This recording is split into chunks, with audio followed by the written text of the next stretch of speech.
It's Adam here for PC Monitors, and in this video I'm going to be taking a look at the ViewSonic XG2402. This monitor is a 144Hz TN model. Before getting into the image quality and turning it on and that kind of thing, I'm just going to talk a little bit about the external features of the monitor. If you're not familiar with my video reviews on YouTube, they are pretty long, so do brace yourself for that. But I like to keep things fairly detailed, but still not quite as detailed as the written reviews. So this video is just designed as an accompaniment to a much longer written review, and a link to that and information about how you can support our work can be found in the description of the video. So the monitor includes a fully adjustable stand. You can adjust the height of the monitor. You can also swivel it. It has a turntable mechanism integrated into the bottom of the stand neck, so you can swivel it left and right, and you can also pivot it clockwise into portrait. It's not particularly useful for this type of monitor, any TN panel, really, due to the viewing angle restrictions. But you know, that is an option anyway if you like to have the monitor in that orientation. And you can also tilt it, which I didn't show you before. You can tilt the screen just backwards and forwards a little bit. The rotations are fairly stiff but quite definite. So I mean, I can do them with one hand, so it's not too bad. You can so you can tilt the screen backwards a little bit, and you can also tilt it forwards a little bit, or have it in a kind of more neutral position. The monitor has quite a sporty and sleek appearance from the side. It's pretty thin. It's I mean, there aren't any sort of extra ports at the side, such as USB ports or headphone jacks or anything like that. So it's pretty streamlined appearance. You can see the red chevron there. There's one at the other side as well, so it just breaks up the black a little bit, but it's not sort of too bright and in your face, and especially in a setup like mine where the monitor just faces the rear of the monitor just faces the wall, it's not really a big deal anyway. You can also see this sort of slightly flimsy cable tidy loop here. It's a similar thing that's used on other ViewSonic XG series models. You just clip it in. You don't actually have to have it on if you don't want to, but it's easy to clip in and clip out, and it kind of does its job. But it just feels like a bit of a cheap addition, really. It's very wobbly, very flimsy. But as I say, it's quite inoffensive, really. It just sits there. It does its job if you want it. If you don't want to use it, you don't have to attach it. At the rear, you can see that it's a mixture of matte black plastic and red shiny plastic and some matte plastic as well. There's sort of go faster stripe in the middle of the stand there. There's also a bit of glossy black plastic for a bit of pattern work here on the flanks there. The ports are down firing, and the stand itself attaches centrally using a quick release bracket mechanism. So if you press that, the screen will pop off and you can remove the stand quite easily. And you'll also have 100 by 100mm VESA holes revealed, which means you can use an alternative stand or mount if you prefer. Another feature to note on the stand neck is at the top here. There's a little retractable headphone hook. It's quite a simple feature, you know, nothing fancy, but it does its job. Thicker headphones, you can see it's not particularly wide, but you can actually just sort of rest the headphones at the top of the stand as well, have them sort of hanging off there, and this just gives a bit of extra support and a bit of extra width. Just to the left of the port area, there's a Kensington lock slot, a security feature. There is an AC power input, so this monitor doesn't have an external power brick, instead it has an internal power converter. So if you remember the side view, it's actually quite thin for a monitor that has an internal power converter. There are some USB 3 ports, two USB 3 downstream plus an upstream port. I can't see any symbols indicating fast charging there, so I assume they don't support fast charging. But they should just still charge things up at a normal speed, as most USB ports would do anyway. The other side, there are the remaining ports. So there are two HDMI ports. The first one, or one of them, is HDMI 1.4 and the other one is 2.0. There's also DisplayPort 1.2a, which supports AMD FreeSync. I'm not yet sure if the HDMI ports support FreeSync on this model because I haven't tested it, I haven't actually fired it up, but I'll confirm that later on in the review. DisplayPort 1.2a definitely supports adapter sync and can therefore be used with AMD FreeSync on compatible AMD GPUs or games consoles or anything else using an AMD GPU. And there's also a 3.5mm audio output. Little jack just at the end there with the blue colour. So now I've got the monitor switched on, I can talk a bit about the image characteristics and the panel that's used. It uses a 24-inch 144Hz TN panel with the Full HD, that's 1920 by 1080 resolution. The panel here is used on many other products. In fact, pretty much all 24-inch 144Hz models with TN panels at the moment will use this or a very close variant of this panel. The predecessor to this model, the ViewSonic XG2401 for example, that used this same panel. So I'm quite aware of the limitations of this panel. Sort of the screen surface is light matte anti-glare. If I turn the monitor off, I mean, this is not a particularly bright room, it's fairly bright though. I've got overhead lighting on, so you can see that the glare handling's pretty good. You don't get sharp reflections, you can't really see what's in the room, which means that the glare handling is good. And certainly when the monitor's switched on and it's got some light competing with the from the monitor itself, competing with your ambient lighting, glare's not really an issue. So regardless of that, you shouldn't really have bright lights facing the screen directly. That can cause issues, and it just upsets the image no matter how good the anti-glare characteristics are. But the medium matte anti-glare screen surface used here also has a bit of a grainy texture if you look at whites and other light colours, but it's not a kind of smeary heavy graininess that some matte surfaces give you. Particularly, to give some sort of classic examples, some of the older IPS models like the Dell U2711 for example, that had a notoriously grainy screen surface. This isn't that bad, but there is a bit of a graininess to it. It's not as smooth as it could be.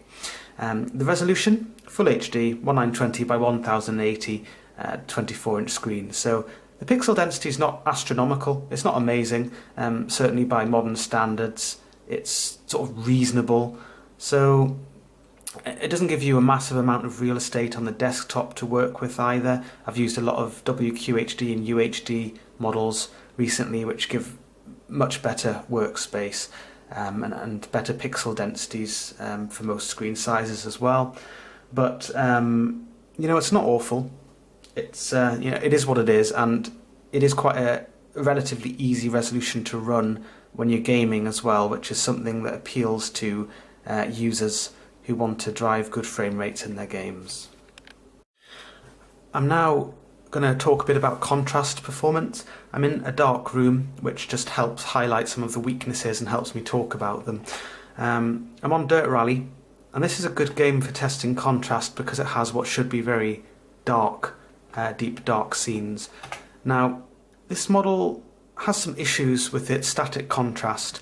As I've said, I've used a lot of models that use this panel, but the static contrast I recorded on this after sort of tweaking was between 500 and 600 to 1, and I mean, I've tested all sorts of different settings and I've double checked or triple checked everything in the GPU driver. So the static contrast is basically a bit lower than this panel should be capable of. I'm not sure of the exact reason for that, and I don't know if it's just an issue with my unit, but ViewSonic don't have any other samples available here in the UK, so I'm not going to be able to test that. I mean, it's not awful. the contrast, but the fact it is a bit weaker than it should be does mean that the dark shades just aren't as deep as they should be, and especially when you're driving at night on a game like this where the night's supposed to be really dark, it looks a bit hazy. But having said that, you know, even with any model with this panel, or any TN panel really, it's never going to look sort of deep and brilliant in terms of dark areas on games. So with that said, the sort of the level of detail you get for most of the screen, the sort of central mass of the screen is decent. Like I can see sort of finer details in the background for the vegetation and stuff.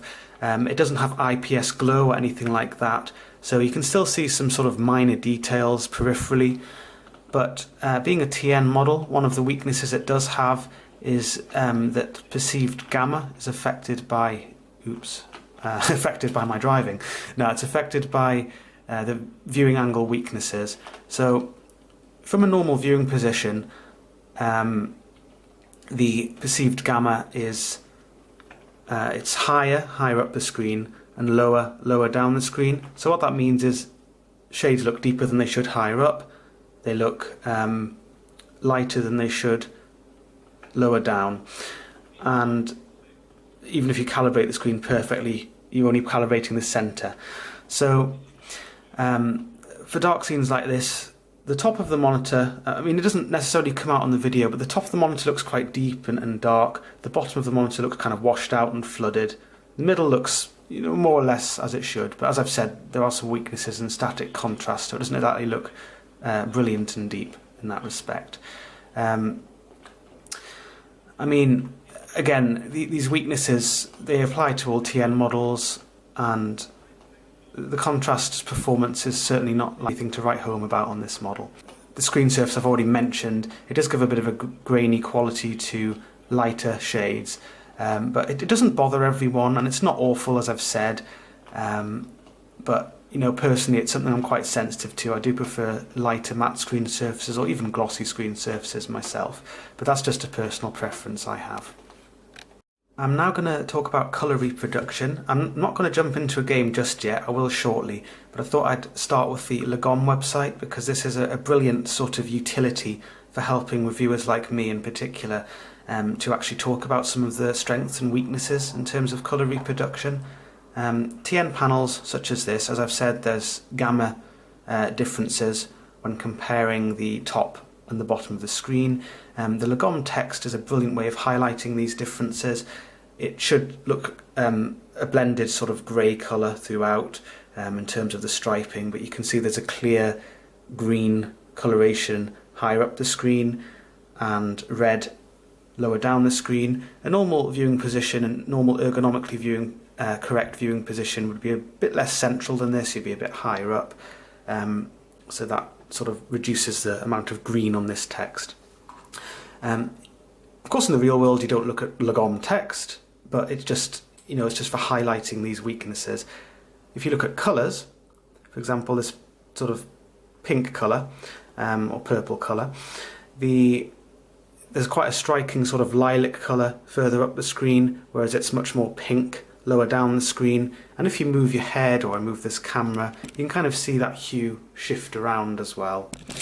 So these are all weaknesses in the colour consistency caused by the aforementioned gamma weaknesses related to viewing angles. So even if you perfectly calibrate this sort of purple colour so it's perfect in the middle of the screen, you know, it's going to be different in different areas of the screen. Same with the sort of red colour. You can see a richer red higher up the screen and more of a kind of burnt red lower down, sort of a pink hue at the bottom. And the reason I'm showing you this rather than just jumping into a game is sometimes I can see these weaknesses when I'm gaming, but they're not so obvious on the video as they are when you just have a solid shade fill the screen.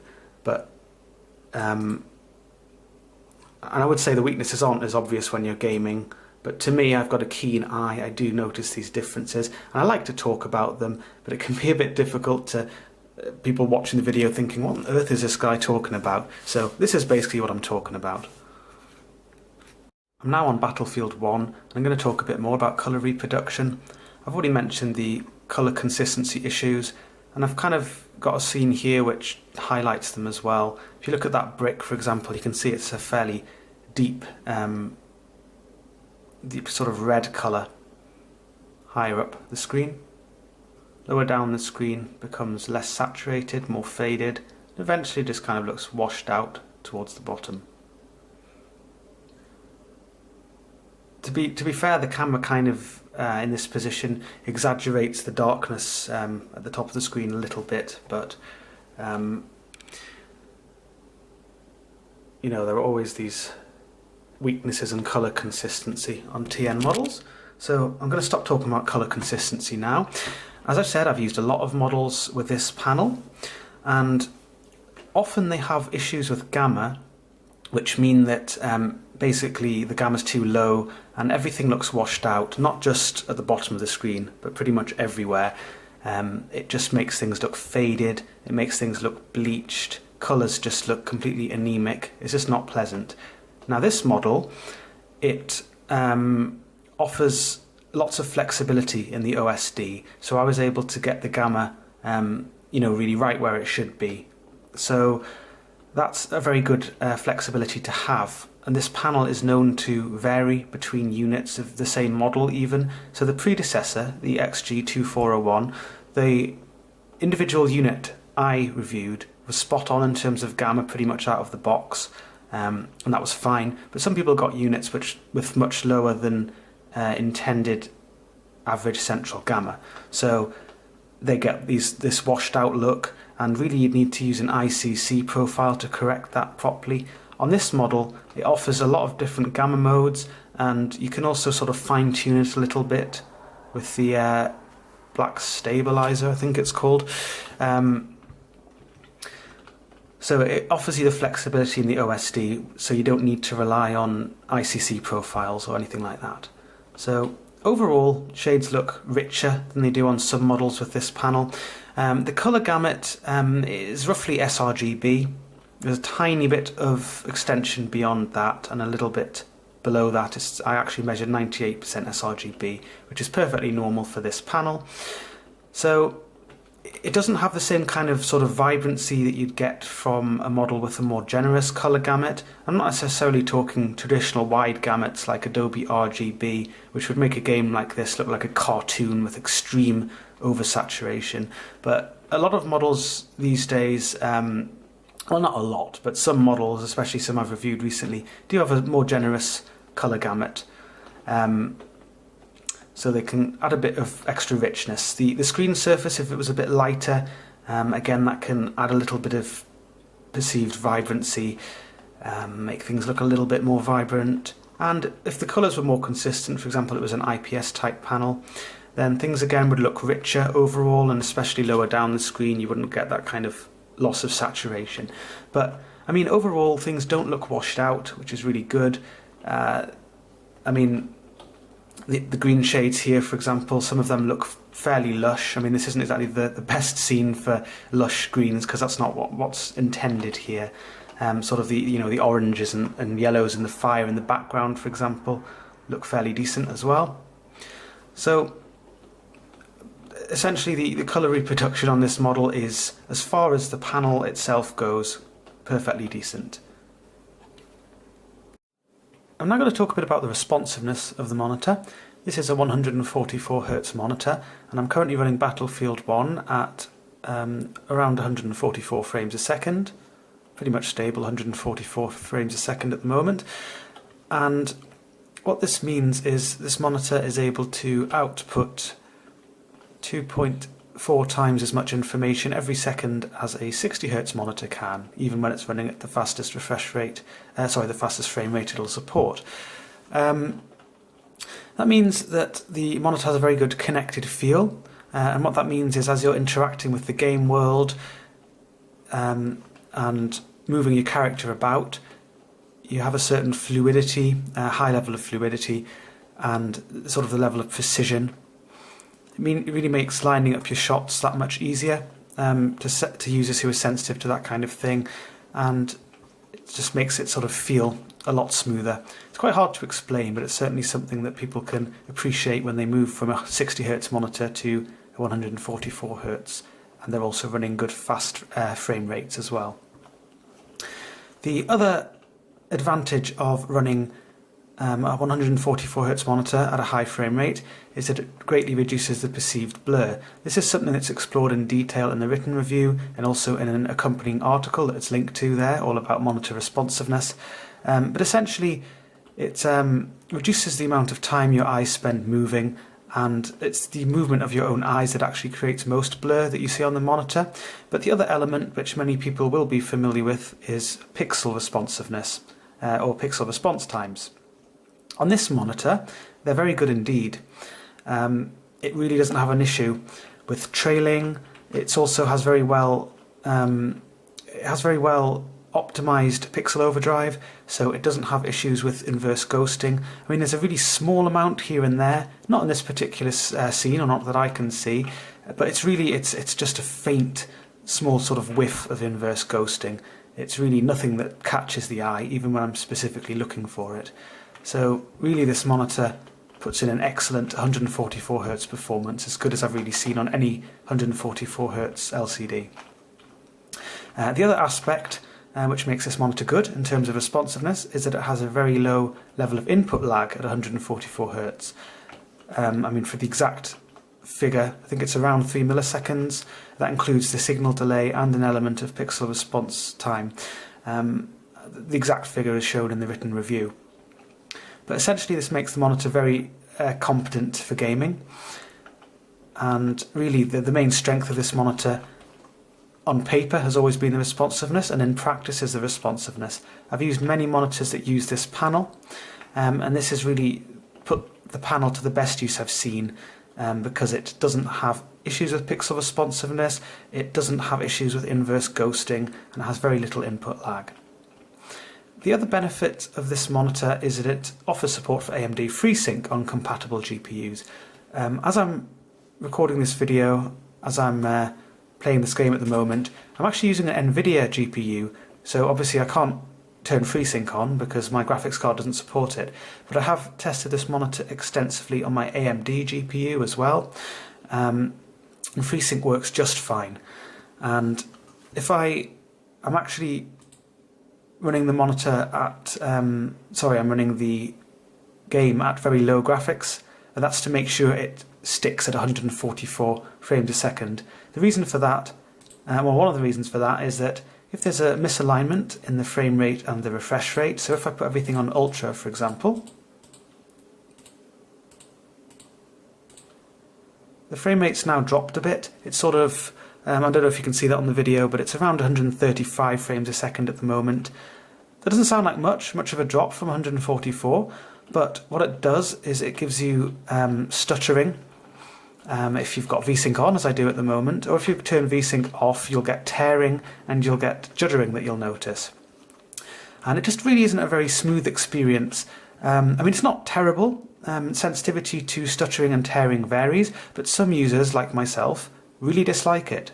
It's quite jarring, and it's quite disruptive to the gaming experience. So what FreeSync does is it'll dynamically adjust the refresh rate of the monitor so that it matches the frame rate of the content, so you don't get that stuttering. So it always feels like, it doesn't feel exactly like the monitors at 144 frames a second that I was showing you before, because as the frame rate drops, you also get an increase in perceived blur and the connected feel goes down.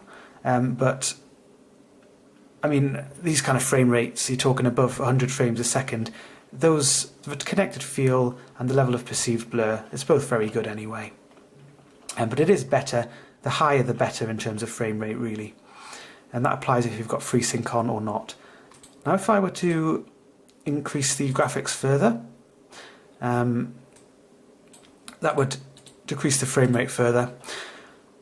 The connected feel with FreeSync on again goes down, the perceived blur would go down, and I actually prefer to keep my frame rate in the triple digits where I can, even if I've got FreeSync enabled. It just feels better, it looks better. But again, sensitivity to that varies between individuals. And this monitor, if you've got FreeSync enabled, it'll go down nice and low. I think it's, off the top of my head, 45 Hz it'll go down to, but it also supports LFC, low frame rate compensation. So what that'll mean is the monitor will stick to a multiple of the frame rate with its refresh rate, and that'll keep tearing and stuttering at bay all the same. So even if you're down below that 45 Hz floor, the monitor will still provide a sort of tearing and stuttering free experience, at least in terms of frame and refresh rate mismatches. But as I've said, that kind of low frame rate really doesn't give a very nice fluid experience anyway. So to quickly wrap up this review, the ViewSonic offers reasonable colour reproduction, as far as the panel goes anyway. It doesn't have an issue with dodgy gamma that you can't correct using the OSD like some of the models using this panel do. So that means that colours retain reasonable richness throughout the screen. As with all TN panels, saturation is lower down the screen, higher up the screen, so the colour consistency is not great. That's not specific to this model, it's again specific to the panel type used. And the contrast of this monitor is really its main weakness, I'd say. It, even for the panel, which isn't amazing in terms of contrast, the figures I recorded in the review were lower than I'd expect. And that does give a little bit of a sort of lighter grey, hazy look to some dark scenes. And as with all TN panels, it also has a sort of a gradient of contrast as well, where darker shades look darker further up the screen, lighter further down the screen, and that means you get extra unintended details lower down the screen, whereas higher up the screen you don't see them. It's something that some users would call banding, but actually it's just details which exist in the source material, and they're more visible than they should be due to the perceived gamma changing depending on the viewing angle or the part of the screen you're looking at. The strength of this monitor really comes from its responsiveness, which is excellent. It's a 144 Hz monitor, but that doesn't necessarily guarantee that you're going to have a great problem-free response experience.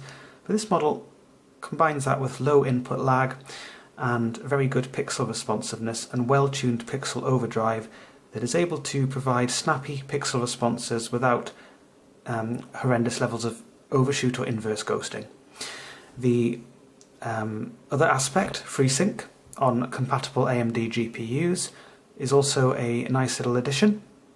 It works exactly as intended and keeps the refresh rate matching the frame rate to eliminate stuttering or tearing or juddering from refresh rate and frame rate mismatches.